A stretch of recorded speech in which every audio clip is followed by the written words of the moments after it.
Livro Fé Renovada. Autor Jim Cymbala, com Dan Merrill. Narrado por Valquíria em nosso canal Declarando Vida. Capítulo 3. A pergunta que ninguém faz. Quando a maioria de nós reflete sobre a própria condição espiritual, considera apenas as coisas superficiais. Concentramos-nos nos padrões de comportamento. Não temos fofocado, temos vivido fiéis no casamento, estamos lendo a Bíblia, damos o dízimo. Voltamos-nos para as obras exteriores, enquanto nos esquecemos de que são simplesmente o fruto de um fator espiritual mais profundo. Na igreja organizada, muitos pastores estão interessados na frequência aos cultos, que em nada se relaciona com a saúde da igreja. O que importa não é a quantidade de pessoas que aparecem, e sim uma fé vibrante e ativa para com o Deus a quem servem. Podemos encher um recinto sem agradar a Deus, porque as multidões não apresentam uma condição espiritual homogênea. Quando Paulo enviou Timóteo para examinar a nova igreja tessalonicense, onde ele havia passado apenas 3 semanas até fugir da cidade, será que perguntou primeiro pelo crescimento da igreja? Se já tinham construído um templo próprio? Quantas pessoas estavam frequentando o culto aos domingos?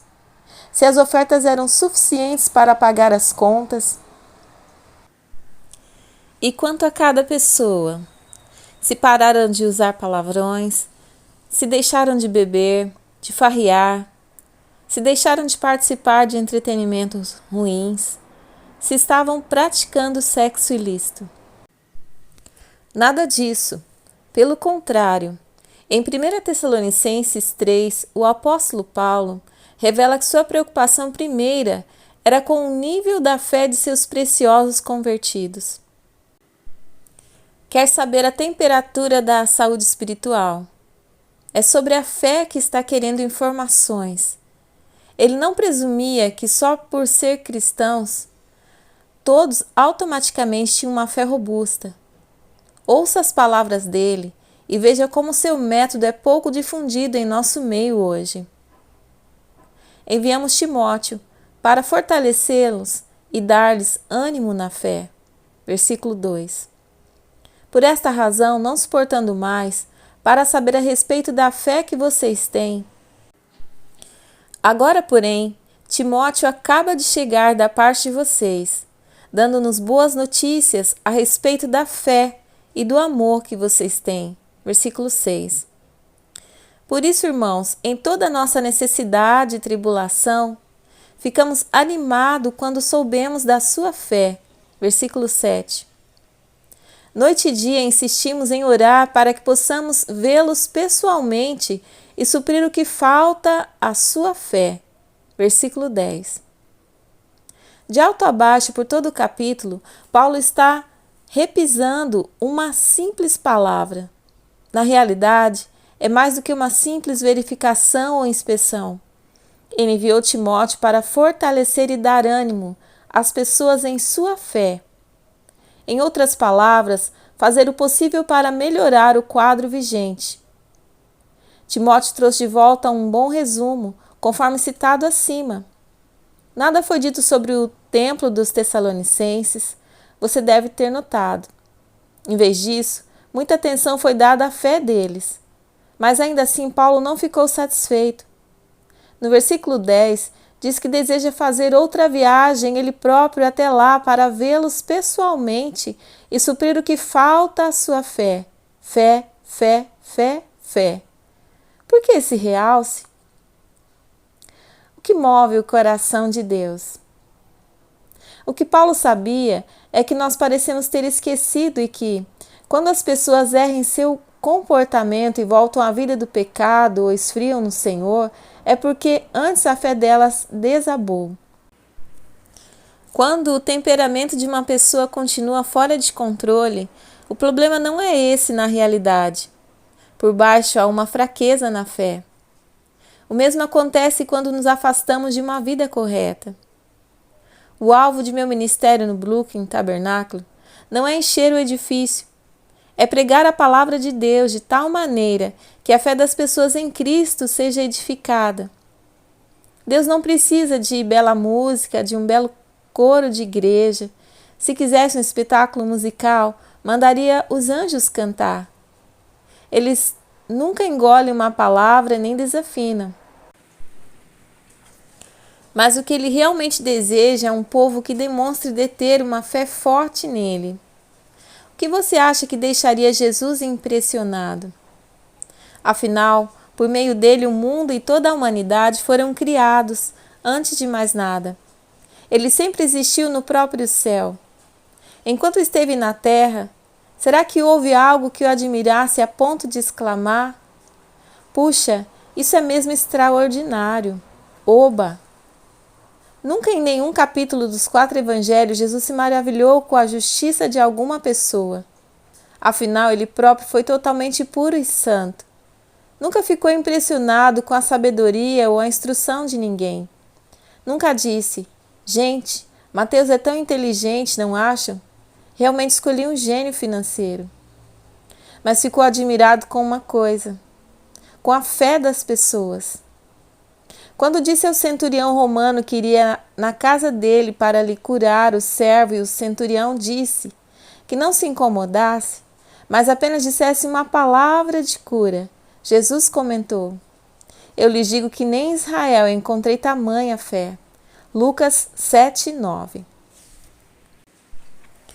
Os ouvintes judeus provavelmente não gostaram de saber que tinham sido superados por este romano, mas foi assim que aconteceu. Quando outra pessoa estrangeira, uma mulher cananeia, fez-lhe um pedido a favor de sua filha, possuída por demônio, e insistiu na resposta, Jesus exclamou finalmente: "Mulher, grande é a sua fé, seja conforme você deseja." Mateus 15:28. Por outro lado, quando nos voltamos para a cidade de Nazaré, onde ele cresceu, vemos que não pôde fazer ali nenhum milagre, exceto impor as mãos sobre alguns doentes e curá-los. E ficou admirado com a incredulidade deles. Marcos 6:5-6. Você talvez acredite que nenhuma enfermidade tenha sido extrema demais e nenhum demônio poderoso demais para o Filho do Deus vivo. Mas naquele dia, em Nazaré, suas mãos foram atadas pela incredulidade deles. Na realidade, a declaração que fez a esse respeito trata-se de um princípio estabelecido. Que lhe seja feito segundo a fé que vocês têm. Mateus 9:29. Podemos distorcer a história teologicamente, dizendo: bem, talvez não fosse a vontade de Deus que ele curasse aquelas pessoas em Nazaré. O texto não dá nenhuma indicação disso. Claramente diz que o Filho de Deus ficou limitado naquele dia. A fé é o único gatilho que libera o poder divino. Pedro escreveu que, mediante a fé, somos protegidos pelo poder de Deus. 1 Pedro 1:5. Nossas tentativas, lutas ou promessas não funcionam. Deus procura a fé. A fé é a chave de nosso relacionamento com Ele. Mais do que palavras. Não estou apenas falando de nossas palavras. A fé é muito mais que palavras.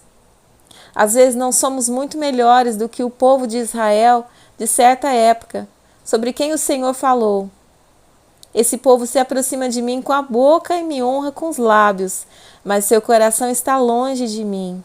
Isaías 29:13. Nos dias de hoje, toda a noção de fé foi desvirtuada em alguns setores, reduzindo-se a uma ênfase na enunciação de certas palavras, uma confissão positiva ou uma declaração superconfiante de saúde, prosperidade e outras bênçãos. Você sabe, uma espécie de mantra espiritual, uma fórmula mental sobre como a Bíblia vai funcionar para mim. Torna-se fundamental, enquanto a fé verdadeira e sincera e a comunhão com Cristo vivo raramente são enfatizadas. Tal fórmula não é o espírito ou a mensagem do Novo Testamento e conduz a absurdos grosseiros. Na verdade, ela tem destruído o desejo de fazer verdadeiras reuniões de oração. As pessoas não podem clamar ao Senhor pedindo respostas para seus problemas porque, de acordo com esses ensinamentos, não se pode nem mesmo dizer que há um problema. Admitir que estamos doentes ou preocupados é supostamente mal. Estaríamos usando nossa boca para dizer algo negativo. E isso não seria viver pela fé. Se isso fosse verdadeiro, será que o apóstolo Tiago teria declarado: entre vocês há alguém que está sofrendo? Que ele ore. Entre vocês há alguém que está doente? Que ele mande chamar os presbíteros da igreja, para que orem sobre ele e unjam com óleo, em nome do Senhor. Tiago 5, 13 e 14. Como podemos realmente orar ou pedir que outros orem sem primeiro admitir que estamos enfrentando algum tipo de problema? Os crentes do Novo Testamento inegavelmente faziam isso. Um pastor certa vez me disse que em sua igreja, quando as pessoas vêm à frente receber oração, ele ensina a não dizerem estou resfriado, ou estou diabético, ou qualquer outra coisa. Em vez disso, devem dizer eu tenho sintomas de um resfriado, ou eu tenho sintomas de diabetes. Caso contrário, não estariam andando pela fé. Imagino que quando alguém parar de respirar por 2 ou 3 semanas, ele apenas estará apresentando os sintomas da morte. Para mim, isso é um pouco mais do que um jogo mental. A fé que Deus deseja para nós não se encolhe diante da realidade do problema. Quando Abraão viu os anos passando sem a vinda de um filho em sua casa, ele não disse: parece que minha esposa e eu temos sintomas de infertilidade. Em vez disso, ele foi totalmente direto, sem se enfraquecer na fé. Reconheceu que o seu corpo já estava sem vitalidade, pois já contava cerca de 100 anos de idade e que também o ventre de Sara já estava sem vigor. Mesmo assim, não duvidou, nem foi incrédulo em relação à promessa de Deus, mas foi fortalecido em sua fé e deu glória a Deus, estando plenamente convencido de que ele era poderoso para cumprir o que havia prometido. Romanos 4, 19 e 21. Não é uma passagem bíblica poderosa? Ser realista em meio ao problema não é, de maneira nenhuma, contrariar a fé. Na realidade, levou Abraão a dizer: ó Deus, tu és o único que podes mudar a situação. Vem e ajuda-nos, nós oramos. Paulo e outros escritores bíblicos não estavam promovendo uma fé fantástica ou uma hiperfé. Nada em 1 Tessalonicenses 3 menciona como os cristãos daquela cidade falavam ou de que tipo de declarações faziam. Paulo estava procurando algo mais profundo, fé verdadeira. Lutar incessantemente? Ainda assim, muitos dos que vão à igreja hoje têm a fé adormecida. Naturalmente, jamais o admitirão. Afirmam que têm fé em Deus e em sua palavra. Vão à igreja aos domingos de manhã e recitam o credo apostólico. Mas se você observar atentamente, verá um cristianismo híbrido. Verá pessoas que pensam que o objetivo do cristianismo é ler a Bíblia todos os dias, tentar levar uma vida digna até onde for possível e assim ganhar a aprovação de Deus.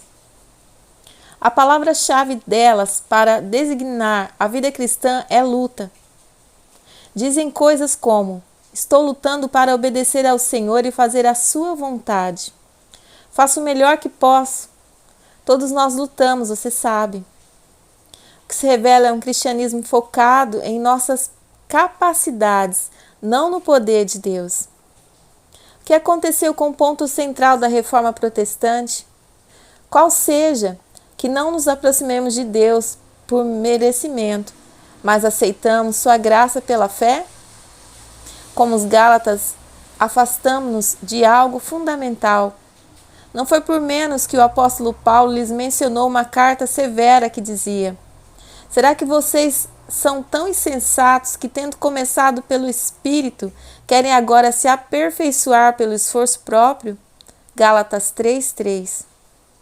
O verdadeiro cristianismo é, antes de mais nada, conhecer Jesus e confiar nele, apoiar-se nele, admitir que toda a nossa força vem dele.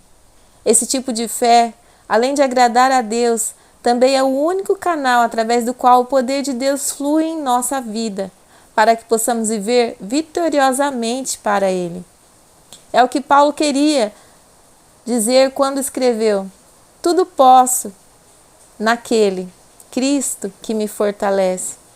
Filipenses 4:13. Meu coautor, Dan Merrill, esteve recentemente em um casamento em que a resposta dos noivos diante dos votos não foi o tradicional sim, mas sim com a ajuda de Deus. O ministro que preparou a cerimônia sabia que os esforços humanos somente não ajudariam o jovem casal. No mundo de hoje, a permanecer fiel até que a morte os separe. Por isso ele os exortou a implorar a ajuda de Deus na edificação de seu casamento. Essa declaração foi muito parecida com a de Salomão na dedicação do templo. Que o Senhor, o nosso Deus, esteja conosco, assim como esteve com os nossos antepassados. Que Ele jamais nos deixe nem nos abandone, e faça com que de coração nos voltemos para Ele, a fim de andarmos em todos os seus caminhos e obedecermos aos seus mandamentos, decretos e ordenanças que deu aos nossos antepassados. 1 Reis 8, 57 e 58. Nesse desejo, Salomão demonstrou grande entendimento do fato que é que o próprio Deus quem deve fazer o nosso coração se voltar para Ele. Caso contrário, nos desviaremos. A maioria de nós, quando sucumbe na fé, simplesmente esforça-se mais. Que bom que consigam, mas esforçar-se mais com o quê? Já tentei um autoexame, mas logo interrompi a análise. Não há nada ali que seja bom ou útil. No entanto, se me volto para o outro lado e começo a olhar para Jesus, autor e consumador da fé, Hebreus 12:2, encontro tudo o que preciso. Não adianta tentar controlar as pessoas levando-as a se comportar e dando-lhe apenas leis e ameaças sobre o inferno. Elas não vão mudar. Eis como o justo realmente vive, pela fé. Quando eu era criança, pensava que o maior cristão deveria ser a pessoa que andava por aí com os ombros retos por causa da tremenda força e do poder interior, citando versículos bíblicos e fazendo todos perceberem sua presença. Depois aprendi que o crente mais amadurecido é aquele que anda curvado, apoiando-se fortemente sobre o Senhor e admitindo sua total incapacidade de fazer qualquer coisa sem Cristo. O maior cristão não é aquele que conseguiu o máximo, e sim aquele que recebeu o máximo. A graça, o amor e a misericórdia de Deus fluem nele abundantemente, porque ele anda em total dependência. Eu me lembro de uma tarde, muitos anos atrás, quando Deus despertou essa verdade viva em meu coração. Enquanto dirigia por um boulevard de Nova Jersey, ouvi um idoso ministro da Grã-Bretanha, cujos livros me haviam abençoado no começo do meu ministério pastoral. A estação de rádio estava apresentando uma gravação de uma de suas últimas mensagens, proferida em uma importante conferência bíblica nos Estados Unidos. O pregador contou como, depois de muitos anos de ministério, de sucesso como professor e expositor da Palavra de Deus, ele se viu forçado a ficar em casa durante muito tempo em virtude de uma doença.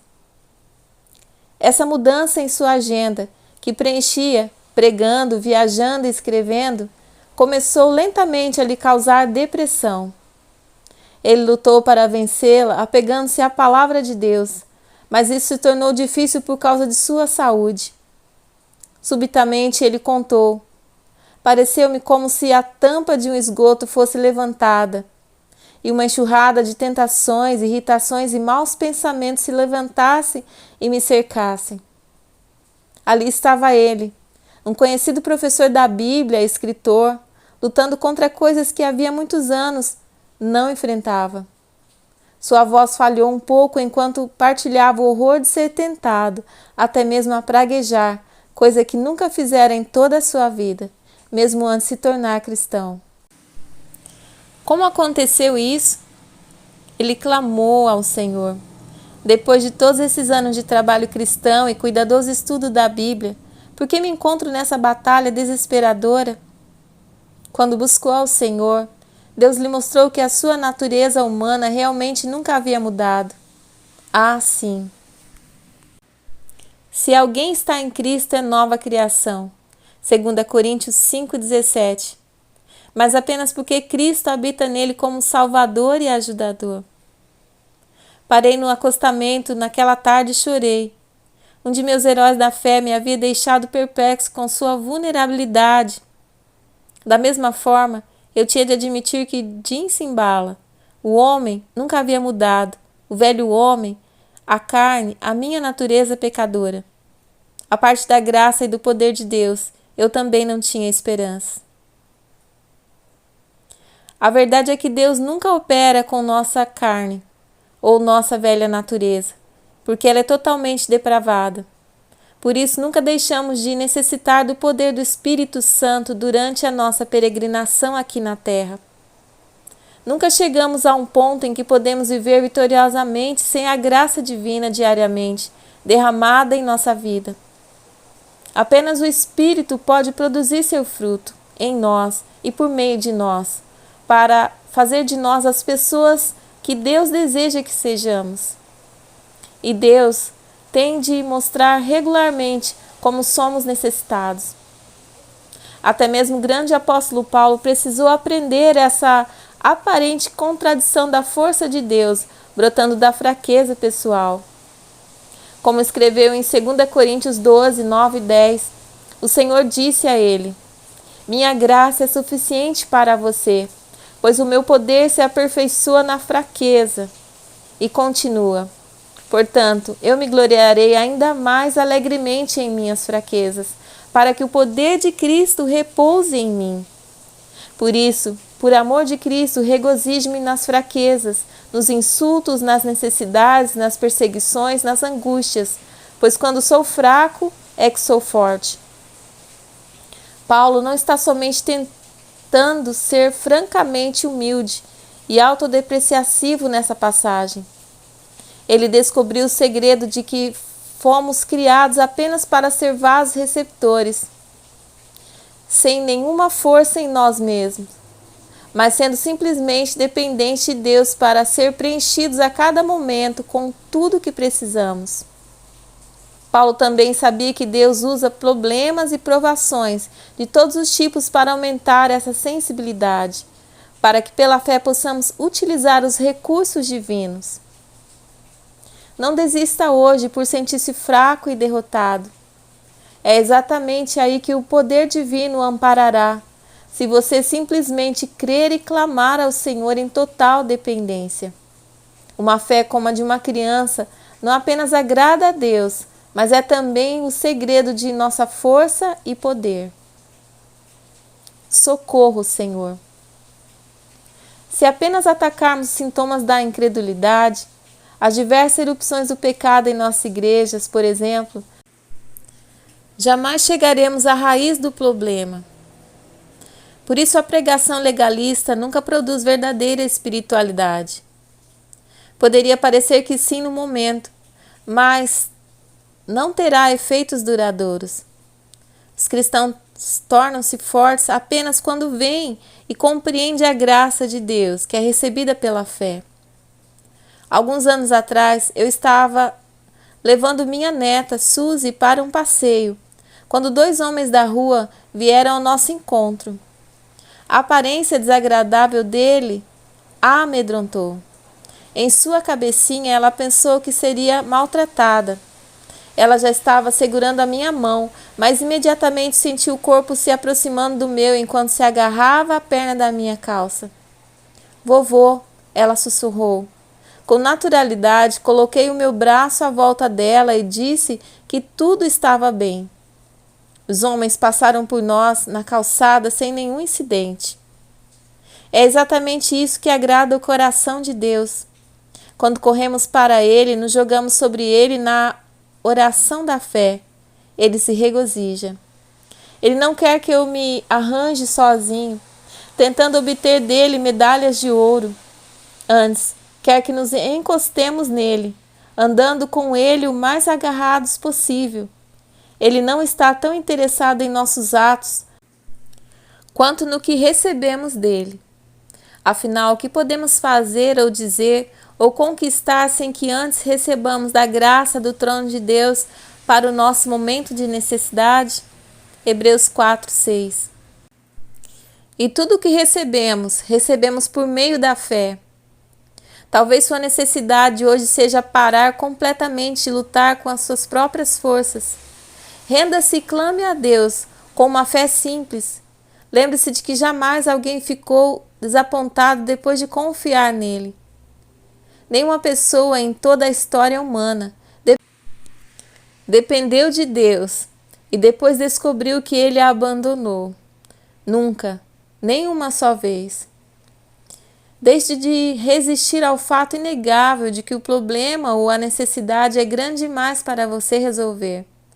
Use o próprio fato de sua incapacidade como trampolim para uma confiança nova e sincera nas promessas infalíveis de Deus.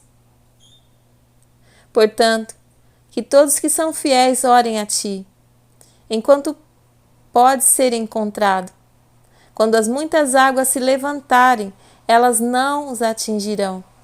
Tu és o meu abrigo, tu me preservas das angústias, tu me cercas de canções de livramento.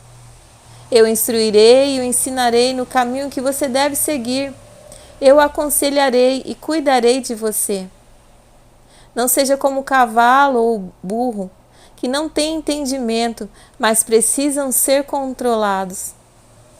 Com os freios e rédeas, caso contrário, não obedecem. Muitas são as dores dos ímpios, mas a bondade do Senhor protege quem nele confia.